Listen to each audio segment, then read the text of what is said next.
Hi, in this video, I want to talk to you about how to read sheet music, specifically how to read treble clef. Now in music, there are three different clefs that you will mainly see. We have the treble clef, which is primarily played by instruments that are in a higher register, for example, the violin or the flute. We also have what is called the bass clef, which looks like this, and is usually played by instruments that play in a lower register, like the cello or the tuba. There's also one other clef that we'll see often, called the alto clef. The alto clef is mainly played by the viola, and it actually falls between the treble and the bass clef.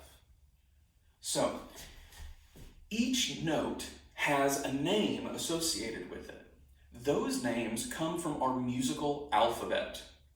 Our musical alphabet only has 7 letters, and they are A, B, C, D, E, F, and G. Once we reach the end of our musical alphabet, we just start over. So how does that translate to treble clef? Well, if we look, we'll notice we have 5 lines and 4 spaces. Each note that is on a line or a space has its own name. How do we remember these names of these notes? Well, we have certain mnemonic devices or sayings that help us remember these. I'll start with the spaces. The spaces are very simple. They simply spell the word face. F, A, C, and E. So if we see a note that is on a space, we can count up our letters of face. So I have that note there, and I count up F, A, C, and I know that that note is a C. Now let's look at the lines. The saying that we have that goes with this is every good boy does fine. I've also heard before, every good boy deserves fudge. And I like the sound of that one too. So what we do is we go up the lines and we use the first letter of each of those words. Every good boy does fine. E, G, B, D, F.